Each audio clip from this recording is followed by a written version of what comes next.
In this video, I'm going to be sharing 10 books that I wish I could read again for the first time. These are books that I still think about to this day, and you guys know that I rate books pretty, not harshly, but I feel like I'm not giving high ratings for books very often, and so a lot of these books are also rated really high on Goodreads. So if you guys are wanting to see some books that I would wish that I could read again for the first time and books that I'm absolutely obsessed with, then let's get into this video. We are gonna start off this video strong with a whole series that I wish I could read again, and it is the Dreamland Billionaire series by Lauren Asher. I think one of the things that I absolutely love about this series is that the characters in these books are women of color, and I actually had no idea that they were women of color until I started reading and they started describing them, and I'm like, okay, all right, I'd love to see it.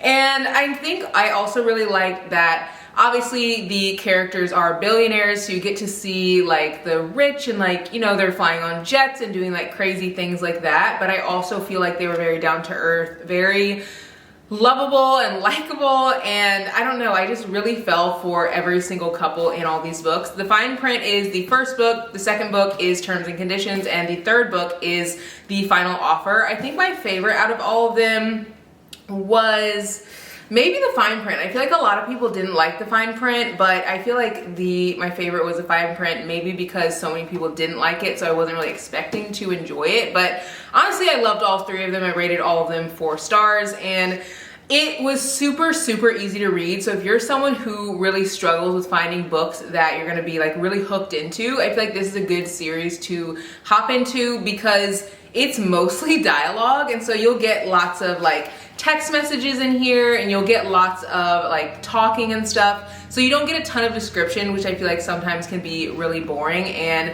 I just really love these books, absolutely ate them up. And what's funny is my husband last night was like, so have you found another series that you love as much as the Dreamland Billionaire series? Because I talked about it so much, and that just goes to show that I love this series so much. So you guys should definitely read this because I really wish I could read this over again for the first time. The next book that I wish that I could read again for the first time is Magnolia Parks, and this is by Jessa Hastings. Now, I'm going to say everyone will not like this book. I'm gonna say that, I'm gonna say it again.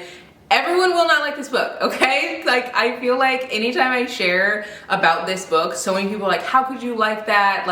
It's such a toxic relationship, and that's literally what the book is about. And so if you do not want to read about a toxic relationship, then do not read this book. I feel like this book gives me television vibes, reality TV vibes. Sometimes you just watch a show on TV and you know that the characters are toxic, you know that the relationships are toxic, but you just watch it for the pure entertainment. That is this book. You're not necessarily rooting for the characters, but you're not necessarily not rooting for them.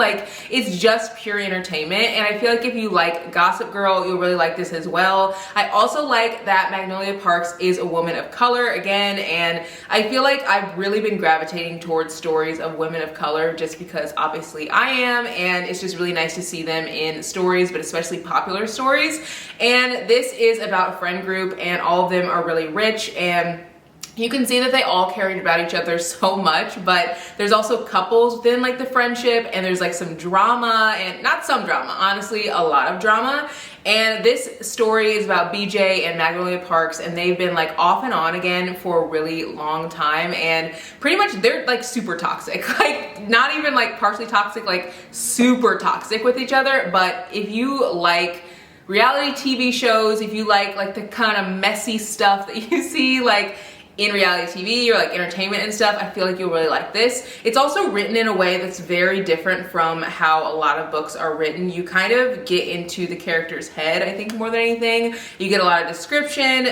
Some of them are really immature. It just gives messy, and so if you're wanting a messy, toxic drama, read this book. It is so fun to read. There are some books that I wish I could read again purely because of the time and setting, and I feel like this is one of them. So I read this book for the first time. It was, I think, in 2013, and I was a freshman in college in 2010, and so I kind of stopped reading for a while, and this was the book that got me back into reading. And I remember when I started reading it, I was telling my friend, I was like, oh my god, it's so good, you have to read it. So then she read it right after me, and then I read Ugly Love by Colleen Hoover. And I think one one thing that I can really appreciate about Colleen Hoover's writing is that it's so easy to read. And so I just really think, like, when I look at this book, I think back to 2013 when I really was kind of not burnt out on books, but I wasn't really interested in reading because I went to school to be an English major. And so you read a lot of like classics, you read a lot of like, you know, the bell jar, like books that like I feel like are more highbrow. And so I kind of got like burnt out and bored on them,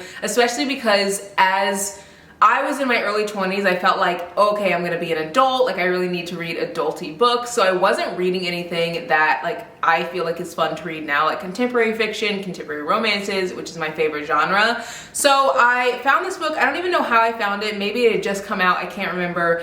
And I fell in love with her writing. And so whenever I think of this book, I think about that time when I like wasn't really into reading and I got back into it again, because I always loved reading as a kid, but I just kind of stopped whenever I was in college.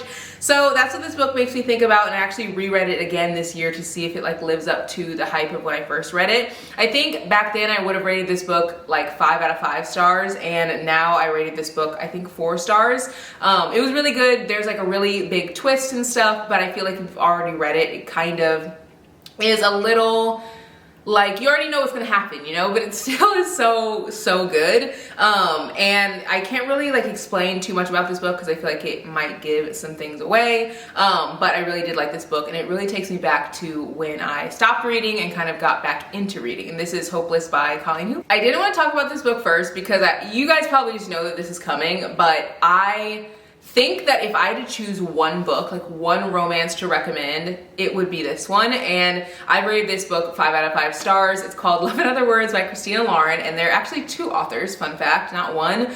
But I love this book, and I actually own this book. Let me see if I can grab it. I own this book in like the collector's edition type book. I recently picked this up, so I'm gonna actually read it again this year. I haven't got to it yet, but I really wish I could read this book again for the first time. And I just get so happy when I think about Elliot and Macy. Like, they just make my heart happy. And this is a book about Macy and Elliot, and they like had this really great friendship, and you get to see them over a long period of time learning about like love and friendship and all this stuff, and then they end up dating, and then something breaks them apart. And so half the book is told in the future where you don't really know why they're not talking anymore, and the other half of the book is told in the past where you're seeing them like build their friendship. And I love friends to lovers. That's like literally my favorite trope. So if you guys want to have like a friends to lovers like rec like video, let me know, because I have tons of good friends to lovers recommendations. But this is one of my absolute favorites. It is just so cute and so good for summer. And I really wish I could read it again for the first time. But I am gonna read it again. Not for the first time, but I am gonna read it again in this little like special edition book. So I'm really excited to read it again. But if you haven't read this one, literally I've rated it 5 out of 5. I talk about it so much, you have to pick it up this summer. This is another book that not everyone will like, and I'm just gonna say that because I've recommended this book because one, it's a book I still think about, and I rated it 4.5, but sometimes I'm like, I still think about this, so like maybe it should be a 5 out of 5, but my like criteria for a 5 out of 5 book is a book that I would want to read again. And I don't know if I would want to read this again, but I do think I would want to read this again for the first time because the ending is really what pushes you along in this book. And this is by Taylor Jenkins Reid. It's called Carrie Soto is Back. And I think the reason why some people wouldn't like this is because Carrie Soto is written to be a very independent woman. She's kind of like, I'm gonna trample over you, I don't care, like I'm trying to reach my goals, doesn't matter how like I have to get there or what it takes to get there, I'm going to reach my goals. And one thing that Taylor Jenkins Reid wrote in this book that I feel like really resonated with me, she was saying how as like a sports player, because Carrie Soto, she plays tennis, and the book is about her playing tennis and trying to like keep her record as like the highest tennis player. She's pretty much like the Serena Williams of tennis in this like universe. And so Taylor Jenkins Reid wrote a quote that was like, as men in sports, they're allowed to be loud and they're allowed to take up space and they're allowed to trample on people and it's like celebrated. But as women, like women are kind of told to be quiet, to, you know, answer questions in like a really humble way and like not be mean and things like that. And Carrie Soto is kind of the opposite of that. Like people literally don't like her, but she obviously is, you know, super successful. And so you do end up seeing character growth by the end of it, but you kind of hate her, but you kind of love her while you read the book. And I still think about this because, I don't know, I feel like if you're one, into sports, but two, just super like competitive or driven, I feel like you'll really like this book. If you're not any of those things, it might not be for you, but I still think about this book. It feels like it's real. Like if someone had told me this was a memoir of a actual tennis player, I would totally believe them. It literally feels real. So pick this up if you're someone who likes reading books that are kind of like, I don't know, not competitive driven, but kind of give you that like excitement of like competition. This is the one, and I really wish I could read this over again for the first time. Another book I wish I could read over for the first time is Before I Let Go by Kennedy Ryan. I rated this book 5 out of 5 stars and I was obsessed with it. Like, I think what makes me want to read this again is the way marriage is written about in this book is so like heart-wrenching and beautiful at the same time. Pretty much this is a second chance romance, but literally the two main characters, they get like divorced, and so you're kind of seeing them rekindle their love. And I feel like the way that like the tension in this book is written feels very, very real, and Kennedy Ryan, I feel, does such a great job just like finding something that will like break your heart and just nailing you in the heart with it over and over again. And this is such a good book. And I think one of the big things that really stuck out to me is I haven't really seen a book written about marriage or divorce where there's really something that feels so hard that the characters can't get past, and you as a reader don't really know if they're gonna get past it. And I feel like most of the time when I read contemporary romance or any romance, I'm like, okay, like they're gonna get past it. Obviously it's like a romance, but this is one of those books where you really don't know. And by the end, like it's definitely heart-wrenching and like sad and beautiful, and I still think about this book and I wish I could read it again for the first time. But if you haven't read it, you should love it. You should read it because you will love it. The next book that I wish that I could read over again for the first time is Verity by Colleen Hoover. Honestly, what makes me want to read this over again is the setting, because I feel like everyone read this book. I want to say it was like 2020, but the setting when I read this and everyone was just like talking about it, it was super viral, is something that I will never forget. And the twist at the end, like manuscript or letter, was something that I feel like everyone was just like obsessed with. So if you haven't read Verity by Colleen Hoover, it's so good and there was so much discussion around it and I just couldn't stop thinking about it. The last book I wish I could read again for the first time is If You Had Been With Me by Laura Nolan. This is another book I rated 5 stars and I still can't stop thinking about this book. And the second book, well, not second book, but like I guess it is second book. It comes out in October and it is from Finn's point of view.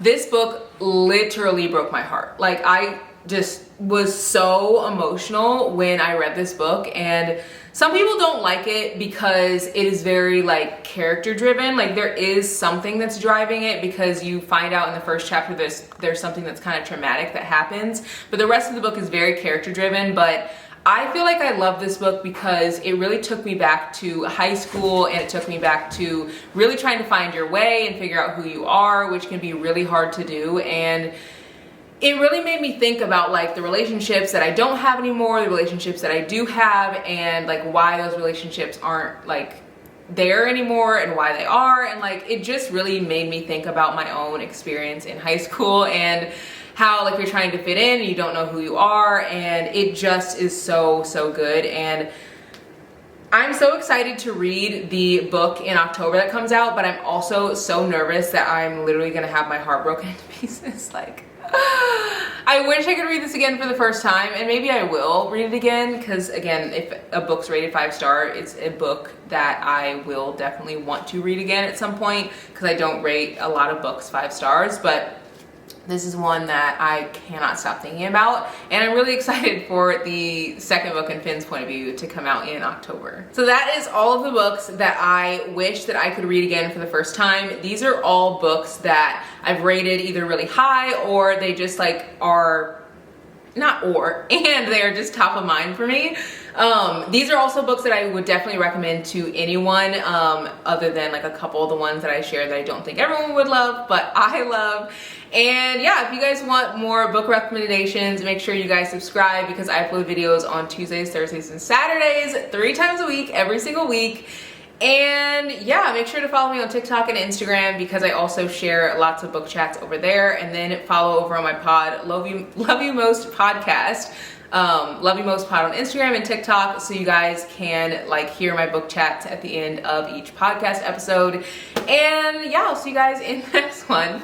Bye guys.